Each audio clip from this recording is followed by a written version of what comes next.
Good morning, everyone, and welcome to Namaste Lake Chapala. Welcome to Namaste, the experience of Namaste, where we don't hold back. We were just talking about this before we started the recording. If you hold back at all, you're only holding back from yourself. And why would you do that at this point when you realize how holy you are and how deserving you are of the experience of your own holiness? How deserving you are of the experience of your own holiness. That is a big statement. Why would you hold back from all that is when this is who you are? Why limit ourselves any longer when we're beginning to touch the hem of that garment, that experience? We would only hold back if there was still that clinging bit of guilt there that is telling us, don't go that far. Don't give everything. You want to keep something back just in case. But when you get to the point where there is no longer any just in case, complete abandon, complete openness, that's when you begin to sense the fragrance of heaven as you move closer to that gate and step in. As long as you're holding back, you're not going to get there.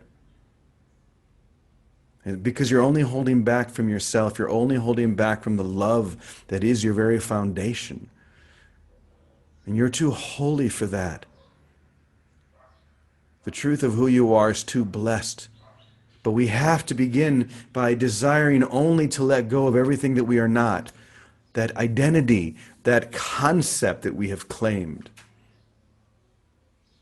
And so this is what we're looking at this week, the release of that which never was, that which we made so important, that which we claimed to such a stringent degree that it's like it has to be ripped from our fingers. But if we finally have released that identity, all of those concepts of who I believe myself to be, we experience such freedom, such amazing joy that it's beyond this world completely.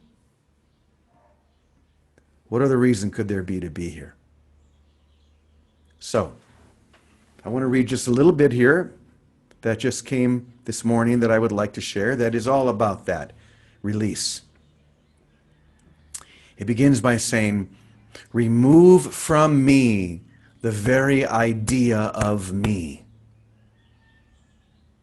Once again, remove from me the very idea of me. Let this be your prayer, for the idea of you to be removed from you. The idea of you to be removed from you, leaving only the reality that is forever loved by God, the truth of who you are. Why would you resist losing an idea that was never true? And that's what the you that you created is. That's what the you that you created is, an idea, a concept, and nothing more.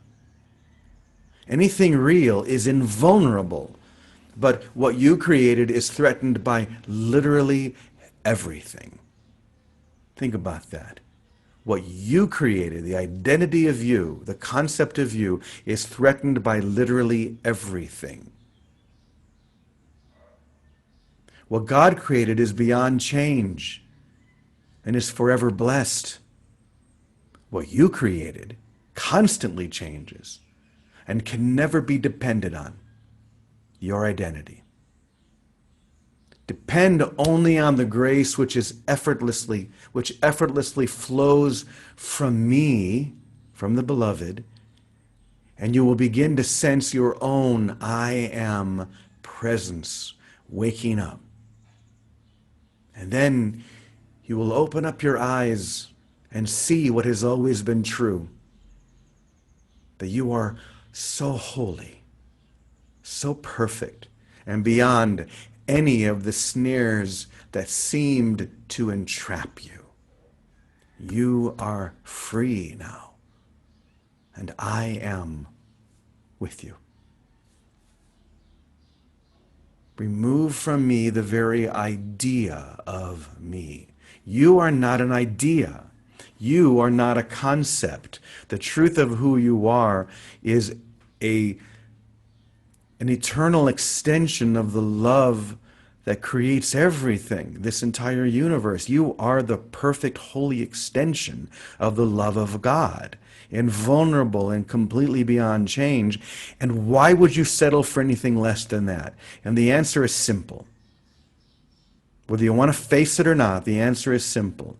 Because for some odd reason, you thought you were guilty for something that you don't even remember. You don't even know what it is. But somehow, deep within, there is this idea that you tried to turn away from that which you could never turn away from. And immediately you understood and felt the impossibility of such an idea. But in that instant, a seed was planted within you that made you think, oh my goodness, what I just tried to do is impossible. Is there some punishment for that? Is there some result? And of course there isn't. There's no result or no punishment for that which is impossible. But still we hold back. We create this identity and we cling to it with our very lives, thinking that this body is who I am, this personality is who I am. None of it is who you are. And you can catapult yourself into who you are any moment you choose. And the question is, why not now? Why not right now? Why hold yourself back from that love, that light, that grace any longer? Release me from the idea of me. Of course, the fear then is, well, what will be left? And the answer is everything. I love that. Everything will be left.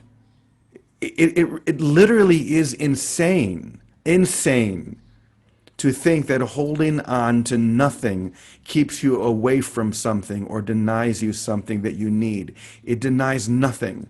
You are, the concept of you is the actual denial of who you are. And the moment has come for you to let that go. And you can do it right now. The chant that we shared, this joining that we share every day, all of it is just you in your dream saying, wake up. You can do this right now. Why would you hold back any longer? Don't you see what you're denying yourself? Literally all the love of the universe. All the love of the universe. No one can do this for you. You have to do this yourself by just letting that identity, all of those ideas drop because they're no longer needed. It's like you've been walking around on a really, really hot, sunny summer day wearing a huge parka and snow pants and boots. Why would you do that? Let it drop. You don't need them. You don't need them anymore. So this morning I'm feeling adamant for me. I'm speaking only to myself here. And if you want to listen, please do.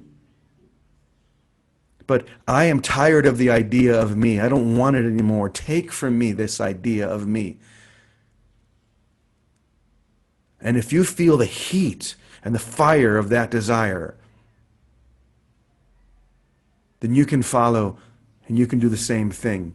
Because you know in the very core of your being that you're denying yourself literally all the love of the universe. And once again, why? Why would you do that when it's so beautiful out? When the love that you could be embraced by right now is so far beyond your imagination that it's ridiculous. And you are being embraced by it right now, but you've decided instead to live within a dream world where you're threatened from every side. The truth is nothing is threatening you but the idea of you. Let it go. The moment has come.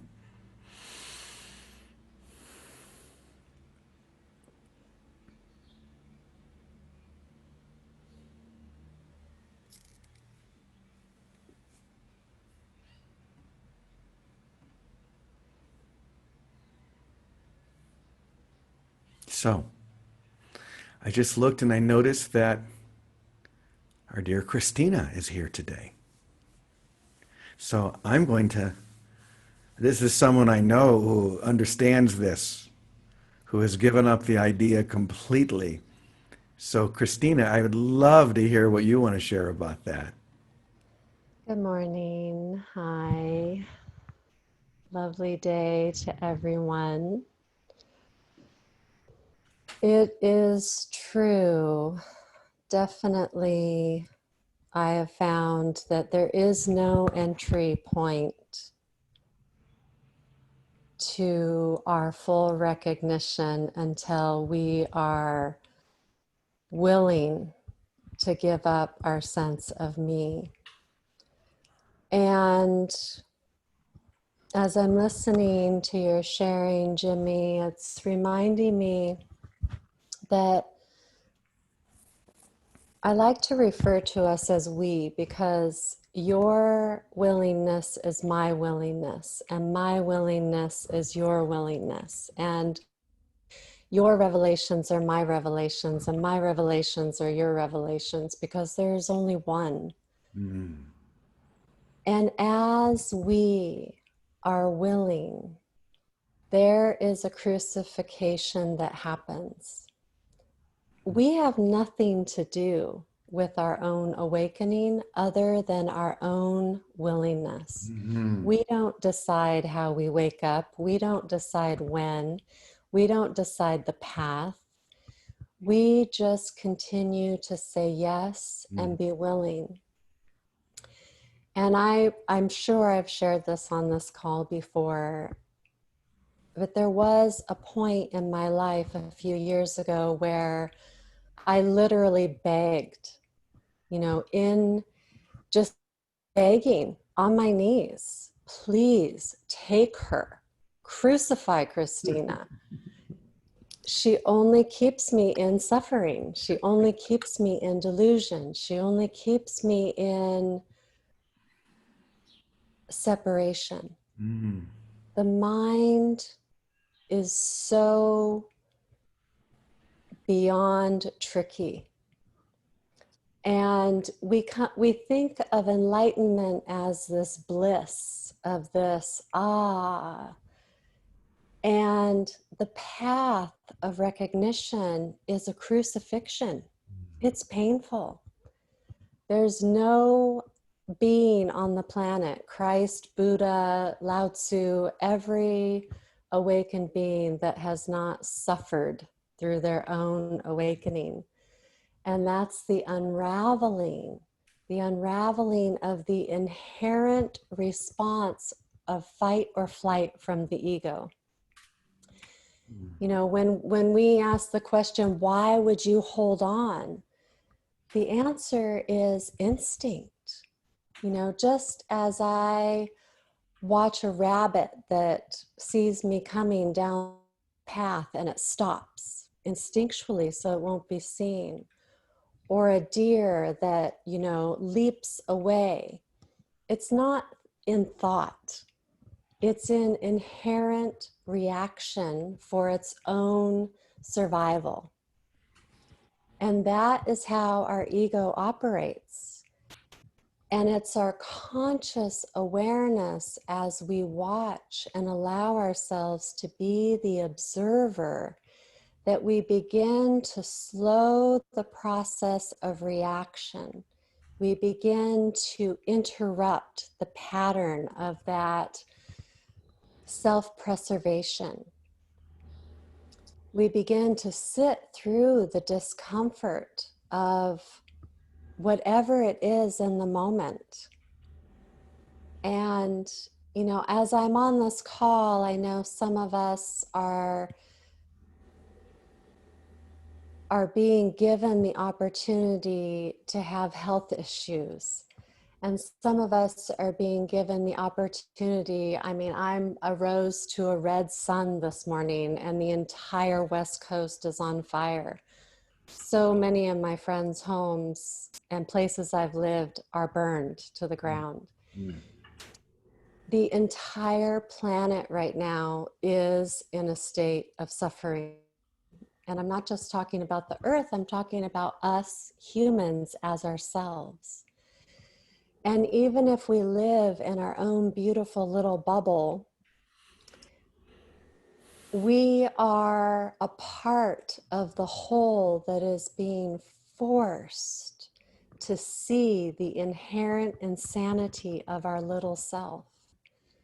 And that birth canal right now is so powerful and so strong. And as each of us continue to give our willingness to say yes, our willingness to say, take me, our willingness to trust and know, our willingness to love, and our willingness to choose to see, even if we don't see immediately, but we have the trust that what appears to be is not real. What appears to be is an appearance. What appears to be is this human dream.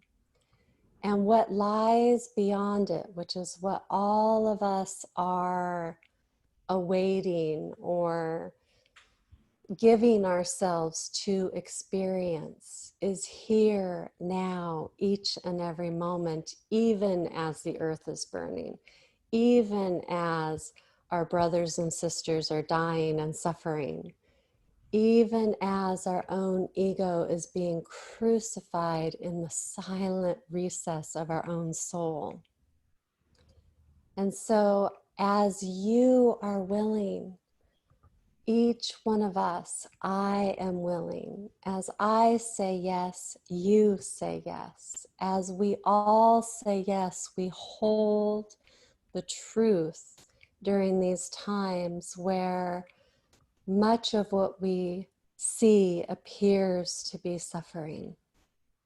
And in that dedication, in that devotion lies our freedom and the freedom of all life on this planet and beyond. So we say yes this day. We hold each other knowing that there is suffering.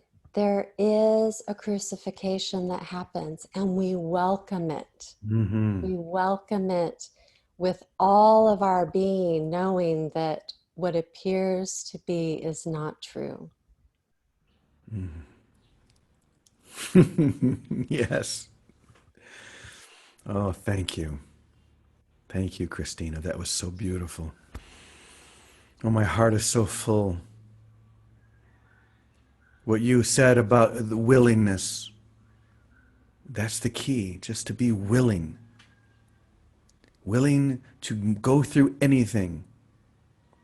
Willing to move through any hardship, any fire that is burning around you, to hold still within that and to let that desire burn even brighter. The desire for love, that which you've always been, to say yes, as Christina said. Just keep saying yes. If you just did that, just keep saying yes. Let that be your mantra. Yes, yes, yes, I'm willing. I'm willing. Then the wave takes you. This is not complicated. What's complicated is what we've done within our identity. Trying to hide, trying to deny that which has always been true. And yes, we do have to go through a crucifixion to return to that innocence. Only because of that habitual, instinctive mind and behavior. But it's worth it. It's so worth it. Because when you do step beyond it, the joy that you experience and the light that you feel shining from heaven, the fragrance that wafts through that holy gate is beyond anything that this world could ever give to you. So thank you, my dear. That was beautiful. Let's just see if there's anyone else here in the Zoom room that would like to share their inspiration around that? Anyone at all? I would. Who was that? That was Jackie O. Hello, Jackie. How are you, dear? Jackie, Oh, up in her Jack, casita, just a few feet away from me. I was in such a state of bliss, and I continue to be. And I appreciate everything. I'm not listening to the words as much as I'm feeling the vibration and the energy. And I don't know why I even want to talk actually. I know that feeling. Um, but it feels like we're all on the same page, and there's this feeling that I've been getting for quite a long time that if I'm going to be not only willing but true to my higher self and be that higher self, then it's about authenticity of even through all of this. It's hard because I don't say that anymore. I've been called a Pollyanna in my life, like, oh, you see all the good stuff, and oh, you can't, and I've had some hard times. I'm going, well, yeah, but who cares? If you keep coming back, keep coming back, keep coming back to the love you have for yourself. And the question always comes to me, what would God say? And well, I am God. So I would say, I'm awesome. I am in joy. I'm in love. I'm in awe. I'm, yes, compassionate and feel the things that, my friends are going through. And I just want to spread them with love because I can't do anything else. There's nothing that I can do but stand on my own earth mother and be blessed by everything that I have right in this moment. And even when dengue comes through, I'm going, hacha, hacha, hacha, but that's okay. So I love the hacha, hacha, hachas, whatever, it's okay. And, it's taken me a while to really let this be in me, embody me. And there was a song that came, what was it? Return to me, return to me, with every breath, return, and begin with me. This is too high. With every breath, return. We're just returning over and over. I'm returning into myself, my true self, and I'm so blessed. That's all I want to be, is blessed and light up the world, because that's what the world is. Above all this smoke, above everything, is this layer of pure beauty and love. And I don't want to get out of it. And if I'm a Pollyanna, so be Yay. it. Maybe that was too much, but I don't care. No, this wasn't too much at all. Like you said, it's all about vibration, Jackie. And you're holding that and singing that and sharing that so beautifully. Thank you so much.